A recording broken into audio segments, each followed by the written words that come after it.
राहुल गांधी जब तक संसद का हिस्सा रहे, राहुल गांधी का माइक बंद करवा दिया जाता रहा और लगातार राहुल गांधी ने इसको लेकर के सबूत दिए, उदाहरण दिए कि कब कब उनका माइक बंद करवाया गया। लेकिन राहुल गांधी को जब बाहर कर दिया गया है तो मल्लिकार्जुन खड़गे, जो कि कांग्रेस के अध्यक्ष भी हैं और कांग्रेस के एलओपी भी हैं, कोई सामान्य सांसद नहीं है, लेकिन मल्लिकार्जुन खड़गे का माइक बंद करवा दिया गया और उसके बाद में मल्लिकार्जुन खड़गे वो आग बबूला हो उठे और उन्होंने कहा कि मेरा अपमान किया गया है, मेरे सेल्फ रिस्पेक्ट को धक्का लगाया गया है और ये इस तरह से अगर चल रहा है तो मैं समझूंगा कि लोकतंत्र खत्म हो चुका है। जगदीप धनखड़ को सीधे तौर पर मल्लिकार्जुन खड़गे ने क्या कहा है, सुनिए जरा।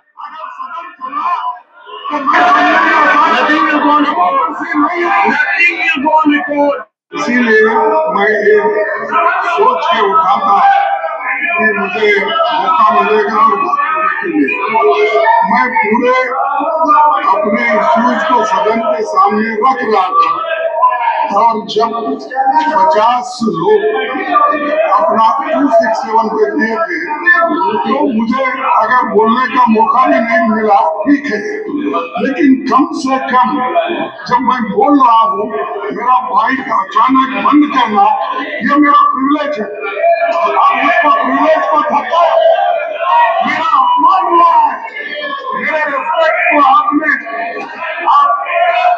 मेरे सेल्फ रिस्पेक्ट को उन्होंने चैलेंज किया और सरकार के इशारे पे अगर सदन चला तो मैं इसीलिए तो ये संसद के अंदर जो हुआ है, संसद के अंदर जो हुआ है और मल्लिकार्जुन खड़गे को आपने देखा किस तरह से गुस्से में। मल्लिकार्जुन खड़गे कह रहे कि 50 लोगों ने जब 267 का नोटिस दिया और मुझे बोलने तक का हक नहीं है, मुझे बोलने तक नहीं दिया जा रहा है और इस सीधे तौर पर मेरा जो प्रिविलेज है उसको आप धक्का लगा रहे हैं, मेरे सेल्फ रिस्पेक्ट का आप अपमान कर रहे हैं, मेरा अपमान कर रहे हैं। और अगर ये सदन जो है वो सत्ता के इशारे पर, सरकार के इशारे पर चलता है तो मैं समझूंगा कि लोकतंत्र नहीं है। ये जो है वो सीधे तौर पर मेरा अपमान हुआ है, मेरे सेल्फ रिस्पेक्ट को चैलेंज किया है, ये जो है मल्लिकार्जुन खड़गे ने कहा है। देखिए, मल्लिकार्जुन खड़गे को चिट्ठी भेजी गई, अमित शाह की तरफ से चिट्ठी भेजी जाती है और अमित शाह चिट्ठी भेज करके कहते हैं कि आप आइए और यहां पर चर्चा करते हैं, बातचीत करते हैं। लेकिन देश का गृह मंत्री चिट्ठी लिखता है और उसके बाद में देश का अपोजिशन पार्टी का जो लीडर है, अपोजिशन पार्टी का जो अध्यक्ष है, वो कह रहा है कि मुझे संसद के अंदर बोलने तक नहीं दिया जा रहा है, मेरा सदन के अंदर माइक बंद कर दिया जा रहा है। तो सोचिए देश में क्या चल रहा है, देश में कितना लोकतंत्र बचा है। राहुल गांधी को आपने निशाने पर लिया, चूंकि आपकी लगता था कि राहुल गांधी मोदी को चैलेंज कर सकते हैं, राहुल गांधी मोदी के सामने एक चेहरा बन सकते हैं, तो आपने उनको डिफेम करने के लिए या वो जो लाइमलाइट है उससे दूर करने के लिए, चलिए ठीक है, अब राजनीतिक पार्टी आपने जो किया। लेकिन अगर इसी तरह से सबके साथ करेंगे कि राहुल गांधी की जगह पर आज कोई और आता है, उसके साथ भी यही, आज इसको बाहर कर देंगे, कल उसको बाहर कर देंगे, फिर उसके साथ में कोई और नया आएगा उसको बाहर कर देंगे, ये लोकतंत्र कैसा हुआ? ये एक सवाल जो है वो बड़ा खड़ा हो रहा है। और मल्लिकार्जुन खड़गे यहाँ पर जबरदस्त जो है वो गुस्से में नजर आए। अब इसके बाद में मल्लिकार्जुन खड़गे ने जो बात कही है और कांग्रेस पार्टी की तरफ से जो पूरा बयान निकल करके सामने आया है, अविश्वास प्रस्ताव के ऊपर जो बयान निकल करके सामने आया है, वो मैं आपको बताता हूं। ये कांग्रेस के सांसद हैं गौरव गोगोई, और गौरव गोगोई ने जो है वो अविश्वास प्रस्ताव पेश किया है। क्योंकि ये नॉर्थ ईस्ट से आते हैं, इसलिए कांग्रेस ने कहा कि गौरव गोगोई उम्र में कम है, अनुभव में कम है, लेकिन चूंकि नॉर्थ ईस्ट से आते हैं इसलिए कि मणिपुर के लोगों को लगे कि हमारे लोगों ने जो है वो अविश्वास प्रस्ताव रखा है, इसलिए इनको मौका दिया गया कि आप अविश्वास प्रस्ताव को रखें। वरना मल्लिकार्जुन खड़गे रख सकते थे और कोई रख सकता था, लेकिन इनको मौका दिया गया। अब देखिए, इन्होंने कहा कि अविश्वास प्रस्ताव इंडिया गठबंधन का सिद्धांत है, हम ये संदेश देना चाहते हैं कि हम मुश्किल समय में मणिपुर के लोगों के साथ खड़े हैं और मणिपुर के लोगों के घाव पर मरहम लगाने का काम हम करेंगे। ये बात इन्होंने कही है।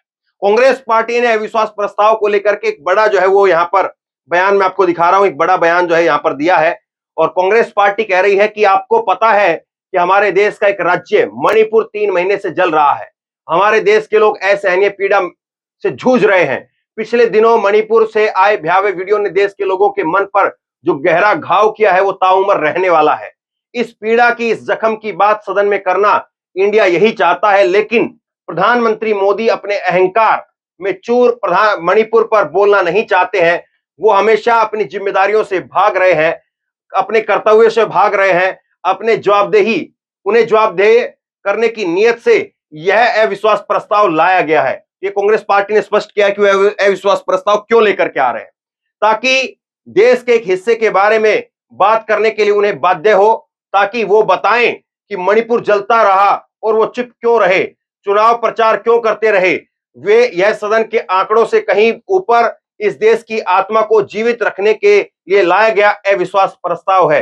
मोदी जी, ये लोकतंत्र राजतंत्र नहीं है। आपका अहंकार टूटेगा और आपको मणिपुर पर बोलना ही होगा, चर्चा करानी ही होगी। आपका इस बार आपकी मनमर्जी जिम्मेदारियां, आप अपनी जिम्मेदारियों से नहीं भाग सकते हैं। ये कांग्रेस पार्टी का पूरा जो है अविश्वास प्रस्ताव के ऊपर अपना स्टैंड उन्होंने क्लियर किया है कि अविश्वास प्रस्ताव क्यों लेकर के आए। कांग्रेस पार्टी कह रही कि हम आंकड़े में, यह आंकड़े से ऊपर है। मतलब कांग्रेस पार्टी कह रही कि हम आंकड़े में उनसे नीचे हैं, ये बात सही है, लेकिन ये आंकड़ों की बात नहीं है। ये बात ये है कि हम देश को ये बताना चाह रहे हैं, हम प्रधानमंत्री को ये बताना चाह रहे हैं कि मणिपुर जलता रहा और मणिपुर पर प्रधानमंत्री मौन रहे। अब वो मौन नहीं रह सकते हैं, उनको बोलना पड़ेगा। और कैसे कर्नाटक के अंदर चुनाव चल रहा था, कर्नाटक के चुनाव में मोदी जी चले गए, उसके बाद मणिपुर नहीं गए। उसके बाद मोदी ऑस्ट्रेलिया चले गए, लेकिन मणिपुर नहीं गए। उसके बाद अमेरिका चले गए, संयुक्त अरब अमीरात चले गए, लेकिन मणिपुर नहीं गए। तो कांग्रेस पार्टी कह रही कि हम जो है आंकड़े में नहीं कि हम जीतेंगे, अविश्वास प्रस्ताव में हारेंगे, ये बात नहीं है। हमारा मकसद ये है कि प्रधानमंत्री संसद के अंदर आए, प्रधानमंत्री संसद में आकर के बयान दे, बताए कि वो चुप क्यों रहे। हमारा मकसद जो है वो ये है। तो कांग्रेस पार्टी ने अपना स्टैंड जो है यहां पर ये अविश्वास प्रस्ताव को लेकर के साफ किया है। और कल जब चिट्ठी लिखी थी मल्लिकार्जुन खड़गे को अमित शाह की तरफ से, तो अमित शाह को आज जो है मल्लिकार्जुन खड़गे ने जवाब दिया है। चिट्ठी लिखी है 2 पन्ने की, और 2 पन्ने की चिट्ठी लिख करके उन्होंने जवाब दिया है। लबोलवाब क्या है, ट्वीट उन्होंने किया है। उन्होंने ट्वीट करते हुए लिखा है कि एक ही दिन में आदरणीय प्रधानमंत्री देश की विपक्षी दलों को अंग्रेज शासकों और आतंकवादी दलों से जोड़ते हैं, और उसी दिन गृह मंत्री भावनात्मक पत्र लिख करके विपक्ष से सकारात्मक रवैये की अपेक्षा करते हैं। सत्ता पक्ष और विपक्ष में समन्वय का अभाव वर्षों से दिख रहा है। अब यह खाई सत्ता पक्ष के अंदर भी दिखने लगी है। इस पर प्रधानमंत्री द्वारा विपक्षी दलों को दिशाहीन बताना बेतुका ही नहीं बल्कि दुर्भाग्यपूर्ण है। प्रधानमंत्री जी से हम इस सदन में आकर के मणिपुर पर बयान देने का आग्रह कर रहे हैं, परंतु ऐसा लगता है कि उनका ऐसा करना उनके सम्मान को ठेस पहुंचाता है। हमारी देश की जनता के प्रति प्रतिबद्धता है, हम इसके लिए हर कीमत देंगे। देखिए, जो ये चिट्ठियों का आदान प्रदान होता है, ये चिट्ठियां सालों तक रहती हैं, सालों तक जो है ये सरकारी रिकॉर्ड का हिस्सा है। कल जब अमित शाह ने चिट्ठी भेजी तो अमित शाह ने बड़ी लच्छेदार बातें की कि लोकतंत्र चलना चाहिए, संसद जो है चलना चाहिए, संसद चलेगा तो लोकतंत्र मजबूत होता है, बहस होती है, ये होता है। एक बड़ी भावनात्मक अपील की। अब उसका जवाब देना था। हालांकि दोनों पक्ष से दोनों तरीकों से पता है, लेकिन दोनों अपनी तरफ से जो है वो एक जो सरकारी जो रिवायत होती है उसको निभाने का काम कर रहे हैं। अगर मैं ये कहूं तो शायद ठीक रहेगा। अमित शाह ने चिट्ठी लिखी, और अमित शाह की चिट्ठी के बाद में जो है वो उसका जवाब जो है देना ही देना था। उसका जवाब दिया मल्लिकार्जुन खड़गे ने। और मल्लिकार्जुन खड़गे कहते हैं कि आप तो एक तरफ जो है वो कह रहे हैं कि विपक्ष जो है वो आए, विपक्ष आकर के चर्चा करे, लोकतंत्र में चर्चा जरूरी है, और उसी दिन जो है जिस दिन आप मेरे को ये चिट्ठी लिख रहे हैं, उसी दिन जो है वो देश के प्रधानमंत्री हमको क्या कह रहे हैं, हमको आतंकवादी संगठन के रूप में बता रहे हैं, हमको जो है वो अंग्रेज शासकों के रूप में बता रहे हैं। ये रवैया होता है सरकार चलाने का। कल दरअसल जो प्रधानमंत्री ने जो बयान दिया, उसको जो राजनीतिक जानकार है वो ये कह रहे हैं कि प्रधानमंत्री चाहते ही नहीं है कि संसद के अंदर जो गतिरोध है वो खत्म हो। किसी तरीके से भी वो उकसाना, या कुछ जो राजनीतिक विश्लेषक है उन्होंने तो यहां तक भी कह दिया कि नरेंद्र मोदी जो है वो आग में घी डालने का काम कर रहे हैं। एक तरफ तो जो है उनका ये मकसद होना चाहिए, बड़ा दिल दिखाना चाहिए, विपक्ष के साथ बातचीत होनी चाहिए, और ये बात मुद्दा होना ही नहीं चाहिए कि प्रधानमंत्री आए जवाब दे, प्रधानमंत्री आए जवाब दे। इसको लेकर के 4-5 दिनों से जो है बहस ना हो रही हो।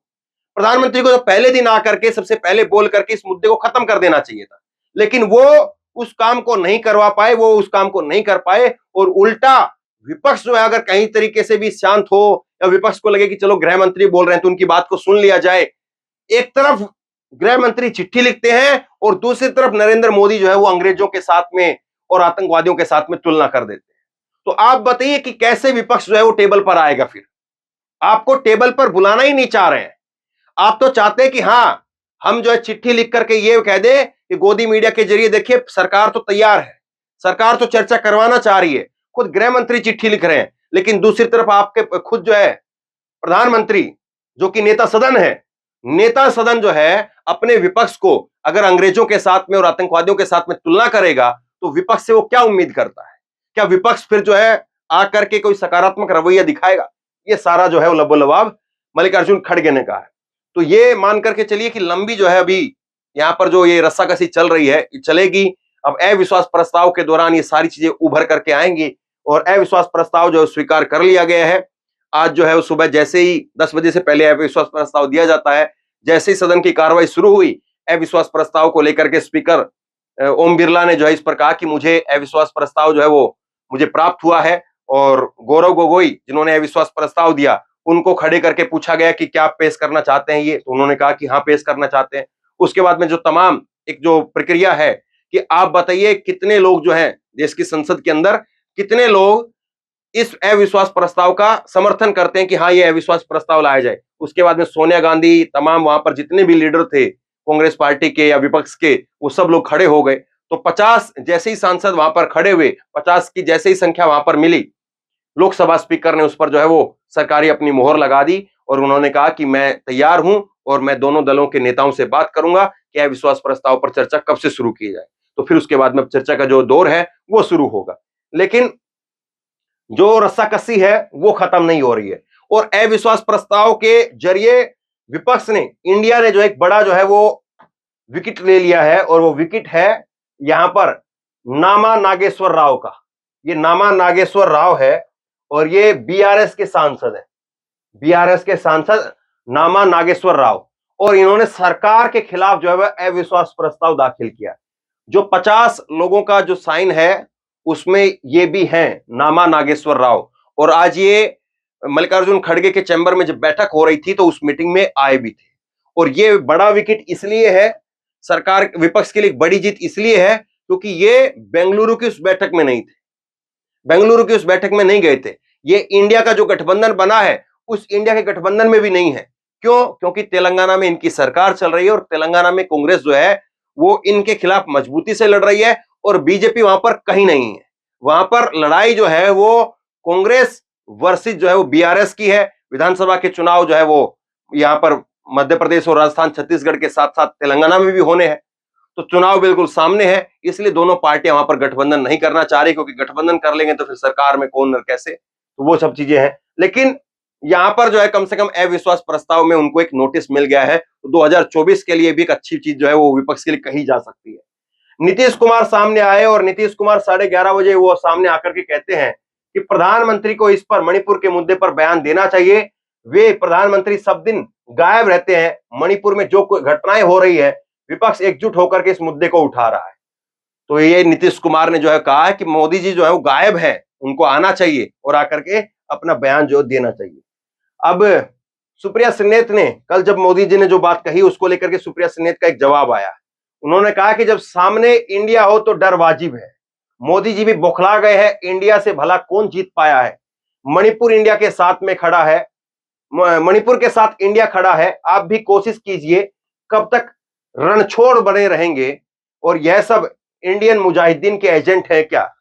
ये जो है वो मैं यहां पर सुप्रिया श्रीनेत ने कहा है कि आपको जब इंडिया जो है वो एक आतंकी संगठन लगता है या आतंकी संगठन के एजेंट लगता है तो आप बताइए, skill India, startup India, digital India, Khelo India, make in India, new India, BJP India, ये भी क्या इंडियन मुजाहिदीन के एजेंट है?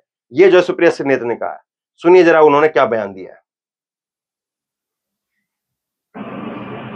जब इंडिया सामने हो तो डर वाजिब है और इंडिया को अपने सामने खड़ा देखकर प्रधानमंत्री मोदी डर गए हैं, घबरा गए हैं, बौखला गए हैं। लेकिन घबराइए मत मोदी जी, क्योंकि इंडिया पूरी तरह से मणिपुर के साथ खड़ा है। इंडिया मणिपुर के आंसू पोंछेगा उनको ढांढस बंधाएगा।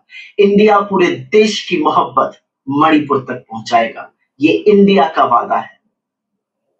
लेकिन आप कब तक रणछोड़ बने रहिएगा? आप कब बात करिएगा मणिपुर की? आप कब शांति की अपील करिएगा? 36 सेकंड मणिपुर पर बोलकर कुत्सित राजनीति करके आप बच जाइएगा। मणिपुर इस देश का हिस्सा है। आप प्रधानमंत्री हैं, कोई पार्ट टाइम टेलीप्रॉम्प्टर पढ़ने वाले नायक थोड़े ही हैं। इस देश के प्रधानमंत्री को मणिपुर में सदन में बोलने से क्या डर है? आज देश ये सवाल पूछ रहा है। कब तक भागे भागे फिरिएगा? और असलियत यह है कि आप पानी पी पी कर विपक्ष को कोसते कोसते आज इस देश के खिलाफ खड़े हो गए। आपने इस देश को, आपने इंडिया को ईस्ट इंडिया कंपनी और इंडियन मुजाहिदीन के समकक्ष खड़ा कर दिया, और इसके लिए आपको देश माफ नहीं करेगा। लेकिन एक सवाल है, क्या skill India, startup India, digital India, Khelo India, आपका new India, BJP for India, ये इंडियन मुजाहिदीन की एजेंट है क्या? ये सवाल आपसे रहेगा। लेकिन एक बात याद रखिएगा, और मैं समझती हूं आपका डर, क्योंकि इंडिया के आगे तो कभी कोई जीतता ही नहीं है, और ये तो इतिहास साक्षी है। याद रखिएगा मोदी जी, जुड़ेगा भारत, जीतेगा इंडिया। तो अब जो भारत और इंडिया में भी जो खेल करने की जो है वो सरकार की तरफ से जो कोशिश है, उसको भी विपक्ष जो है उसकी हवा निकालने की कोशिश कर रहा है कि इन्होंने जो टैगलाइन दी है, जुड़ेगा भारत, जीतेगा इंडिया, ये सारी बात है। अब इसके बाद में प्रियंका गांधी का कल ट्वीट आता है, और प्रियंका गांधी ने ट्वीट करके कहा कि प्रधानमंत्री जी इतनी नकारात्मकता क्यों है? Indian national developmental inclusive alliance India के मूल संविधान की भावना है। देश के युवाओं को रोजगार, जनता को महंगाई से राहत, हर तबके की खुशहाली, किसानों श्रमिकों की भलाई, महिलाओं की सुरक्षा व सहायता, देश में एकता, प्रेम व शांति का सकारात्मक एजेंडा है। राजनीति के चलते इंडिया के लिए आपने नकारात्मक और अपमानजनक रुख अपना रखा है। बार बार इस नाम के साथ में नकारात्मक मायने जोड़ना आपके पद की गरिमा के प्रति उचित नहीं है। देश के लोग नकारात्मक नहीं है, सकारात्मक राजनीति चाहते हैं। संसद में मणिपुर पर देश आपकी बात सुनना चाहता है। देश महंगाई और बेरोजगारी पर जवाब चाहता है। ये जो है प्रियंका गांधी ने कल जो है शाम को ट्वीट किया। तो ये कांग्रेस पार्टी जो है वो मोदी को घेरने की कोशिश कर रही है। मल्लिकार्जुन खड़गे जो है वो संसद में घेरने की कोशिश कर रहे हैं, लेकिन आज उनकी तरफ से एक बड़ा जो है वो आरोप लगाया गया कि उनका माइक बंद करवाया जा रहा है। तो क्या मोदी सरकार राहुल गांधी की जगह पर जो भी आएगा उसको भी बंद करवा देंगे? और या राहुल गांधी आज अगर होते तो सोचिए, अगर आज मल्लिकार्जुन खड़गे को, उनकी आवाज को, अगर उनके माइक को बंद करवाया जा रहा है, तो अगर राहुल गांधी अगर आज होते तो मणिपुर को लेकर के क्या बोलते, और मणिपुर को लेकर के अगर वो जो बोलते तो उनके माइक के साथ में क्या किया जाता, उनकी आवाज क्या वाकई देश के लोगों तक पहुंचने दी जाती या बंद करवा दी जाती? बताइए आप क्या सोचते हैं। नीचे कमेंट बॉक्स में अपनी राय जरूर दें। इस वीडियो को खूब शेयर करें, लोगों तक पहुंचाएं, और इसी तरह की तमाम खबरों के लिए ऑनलाइन न्यूज इंडिया को सब्सक्राइब कीजिए। साथ में जो बेल आइकन है, घंटी है, उसको जरूर दबाइए, ताकि जैसे कोई खबर अपलोड करें उसकी नोटिफिकेशन सीधे सबसे पहले आपको मिल सके। और अगर ये वीडियो फेसबुक पर देख रहे हैं तो हमारे पेज को लाइक कीजिए, फॉलो कीजिए और इस खबर को शेयर कीजिए। धन्यवाद।